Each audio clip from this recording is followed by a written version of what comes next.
Where am I? Hello?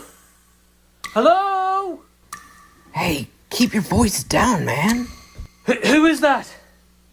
I can't see you. I'm in the other room, man. Hey, what's your name? Oh. I'm Mike. Can you help me? It's okay, man. I don't like the dark. And I'm all alone. It's okay, man. In fact, you could say that I'm alone in the dark, too.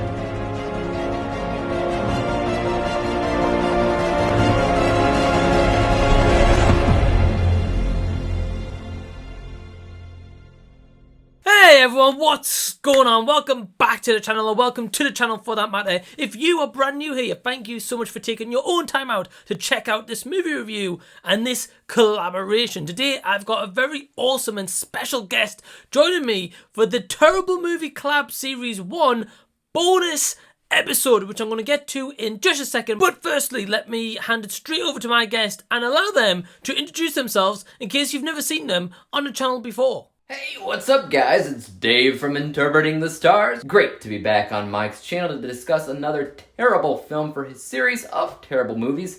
And Mike, you decided to test my patience on Alone in the Dark 2. After the stinker that was the first film, I thought for sure you wouldn't want to revisit that world for a second time, but here we are. I'll let you go ahead and tell the good people watching at home what this movie is actually about. So that's right, I've got the awesome Dave from Interpreting the Stars joining me for this Terrible Movie Collab Series 1 bonus episode. So firstly, I've got to give a big apologies to my guest Dave, because he actually did send me his footage back in June of 2021. And the reason why I've not done this video sooner is because I was planning to bring back the Terrible Movie Collab series for a season 2, with Dave being my first guest, kicking it off with Alone in the Dark 2. But right now on my channel I'm currently covering the Michael J. Fox filmography. It's going to take me some time, and I'm not too sure when I'm going to bring back the Terrible Movie Collab series. And if you've missed any of the episodes, a link in a playlist is down below in the description box to check out the past episodes. There is some right corkers in there that will make you laugh, and also a lot of films that you will then be avoiding for sure. So anyway, awesome to have Dave on the channel. Always a pleasure to have him on this channel, and definitely plan to have him on for a lot more movies, so keep an eye out for that. So Alone in the Dark 2 is directed by Michael Roche and Peter Scheerer. If I've pronounced those names correctly, I've probably butchered them, so I do apologise if they're watching this review, or anyone who knows them may be watching this review. And the plot of Alone in the Dark 2, Dave, to answer your question, is all around Edward Carnby joins forces with Abner Lundberg, a retired hunter, to track down and exterminate the dark forces of Elizabeth Dexter, a witch who's been alive for centuries. So the very interesting thing about Alone in the Dark 2 is it came out 3 years after the first movie. It's loosely based on the video game series, and in this movie, Edward Carnby isn't played by Christian Slater, who is in the first movie, or Tara Reid doesn't return. Heck, I believe none of the original cast return for this sequel outing. So we've got all brand new cast members, and we've got some really big names in here. But our main lead is played by Rick Yune, or Rick Yune, if I've pronounced again that correctly, so I do apologise if I haven't. And he plays Edward Carnby. So before I dive into any of my positives, I want to hand it over to my guest Dave from Interpreting the Stars. And Dave, my man, do you have any positives for this movie? Thanks Mike. So yeah, I knew going into this film that even though nobody wanted it to be made, it was made. Basically everybody and their mom hated that first film, including critics and fans of the games. It was a financial flop, but somebody decided it would be a bright idea to go ahead and make a second one. But the weird thing about that is that I think most people that watched this film I think it's not only a better movie, but it's also closer to the source material. I can't really speak to that because I've never played the games, but I could see where that might be the case. This one is a lot more subdued than the first film, and it takes its time fleshing out the story, even if the story's, not the best in the world. The previous film had a ton of action above anything else, and the second film had a story revolving around a witch attempting to come back into our world and come attacking these people. So there's this race against time in the movie where they have to find a spot that they first saw in their dreams in order to stop this witch.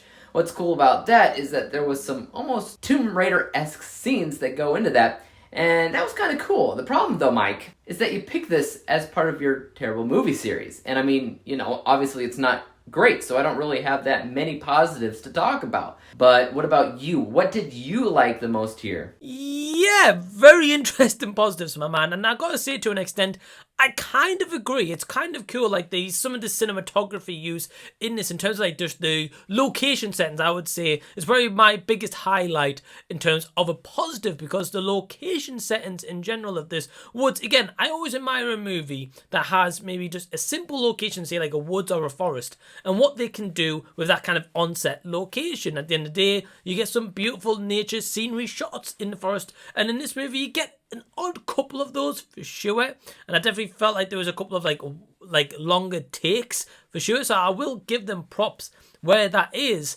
And with Dave mentioned about his positives, again, I've kind of got to agree to an extent for sure, but yeah, I think that's whereabouts this positives end for me, and probably for Dave for that matter. So without further ado, what I'm dying to hear is, Dave, my man, take it away. What's your negatives with Alone in the Dark 2? Alright, well, even though I mostly agree with people that say that it's better than the first film, I will admit that it's not by much. One of my biggest issues with this movie was that it was surrounded mostly around a MacGuffin. That is, it's an artifact that everybody wants. The witch wants it. Other people in the movie want it. Some people don't, but it all revolves around this one thing, which was a dagger of sorts. A dagger that you can't touch with your bare hands because it'll give you a mark. I'll admit, the witch's mark thing was interesting, because of course that's a trope with other witch stories. The mark. But this movie focused more on the dagger than what the dagger did to people. So it was cool and not so cool at the same time. Another one of my pet peeves in this film was that I sometimes felt like there were too many characters here. They're all doing something different, and even though Carnby was the main player in the first film, he doesn't seem as important the second time around. And worse still, I didn't think he was all that special. I mean, in the first film, as bad as that was, you still had an overall idea that this man was essentially a super sleuth, or a hero of sorts, because he stood out so well and he had a specific look, all that. This guy just kind of felt like a random character. Finally, I just gotta say that this movie was boring. I was never really interested in seeing it. It never gathered my attention after turning it on. I felt distracted more than I would like to admit. I even wanted to pause the thing and take a nap. So sure, it's better than the first if you want to be technical about it, but that was never hard to achieve given how bad the first film was. In fact, you could even call the first film entertaining to a degree because it was that bad, and you can't really say that about this one. I don't know. Take that as you will, Mike. 100%. I have to agree. There's so much stuff going on in this movie, and there's so many characters where they're trying to go after the same goal, or there's too many characters maybe having their own different dialogues and own little sub-stories and etc. Dave, I have to agree with you 100%, man. It's just too much stuff going on in this sequel. However, I will say that it is slightly better than the first movie, believe it or not, although I don't know how the first movie ever got made, or the sequel for that matter. But I would say one of my biggest negatives in this movie is we've got 3 people who are known for horror that is appearing in this movie. So we've got Danny Trejo, we've got PJ Souls, and we've also got Bill Moseley, who are all horror icons in their own respective right. And again, the star power of Danny Trejo, for example, or Bill Moseley and PJ Souls, they're completely wasted. They're completely disposable and kind of thrown out the window in terms of a metaphor, because they just don't really do much or add anything to the story. They're underutilized for sure.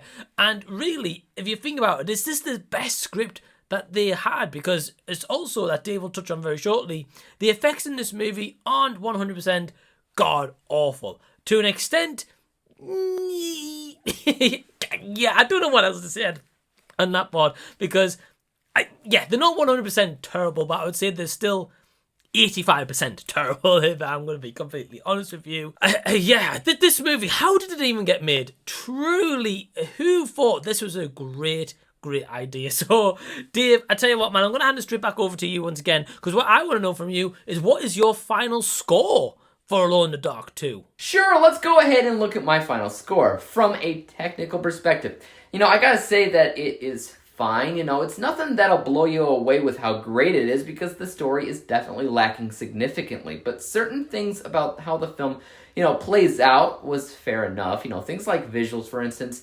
Nothing about that stood out to me as horrible, but it also didn't stand out to me as great either. And that's something that just kind of kept happening throughout the movie. Meaning it is fine, but not much more than that. So my unbiased score is 60%. My biased score, or how I felt about the film in general, is quite a bit lower than that, because in general I was disinterested in what I was watching. Most of it was bland to me, and so I was bored. So no, I won't be, for instance, rewatching it, recommending it to others, or God forbid, owning it at any point. Basically, I liked the fact that they made the movie that they intended to make. But other than that, I got nothing for you. This bias score is 38%, averaging everything out to a final score of 49%. 49 out of 100 possible stars, or a D-letter grade, which, as I kind of expected, is rated higher than what I gave the first film overall. But again, that's a pretty low score overall, because it's still not that great. What about you, Mike? What might you score this poop? Wow, I am truly shocked. Dave, my man, I think you gave it around a D rating. A D, wow. I did not think that, but I will say, it sounded as if you maybe got a little bit more enjoyment out of it than me. But yeah, man, I can't give it a D, because the movie is just terrible. It isn't a so bad it's good movie. It's just downright flat out awful. It is just flat out downright dog shit, and I don't recommend the movie. So with that in mind, my overall score for Alone in the Dark 2 is... So Dave, my man, lastly, before we cut out of today's review, my man, what is your kind of final thoughts for this movie? And do you have any intention on owning it on DVD or Blu-ray one day? Yeah, man. Thanks so much for having me on today's review for Alone in the Dark 2. I can't fully say it's been fun, but it's been something. And hopefully I can get you over to my channel soon to collab on another project. But until then, peace out. Exactly as I thought. I won't be either. It certainly isn't going on my shelf behind me either. Alone in the Dark 2, it can stay in its own digital platforms or DVD or whatever it wants to, and however it got released. But I ain't checking it out. Dave isn't checking it out, but I've also got to add in here, Dave, my man, thank you so much for taking your own time out to check out this review, but also partake in it in terms of this collaboration. And man, I loved hearing your thoughts throughout this whole entire thing. And guys, if you aren't subscribed to Dave over at Interpreting the Stars, the link is down below in the description box. Go give him some love. Tell him that I sent you. But also right now, one thing I wanted to mention to you guys is that Dave is currently working on a movie called Secret Seam. So that movie, I can't tell you too much about it as of right now, but it's certainly going to be one to be checking out. And the content that Dave has over on his channel, because again, the footage that was used in this review is from June 2021, and Dave's portion, ever since then, he just continues to elevate his content on his channel, really elevate the graphics and everything that he uses, and you're really not going to regret checking out Dave from Interpreting the Stars channel, so go give him some love. Also, if you've enjoyed this terrible movie collab series bonus episode, or the series in general, give the video a big thumbs up, leave any and all comments down below, and while you're near there, press that red subscribe button so I can see you again next time. But until the next time that I see you, I'll be seeing you later.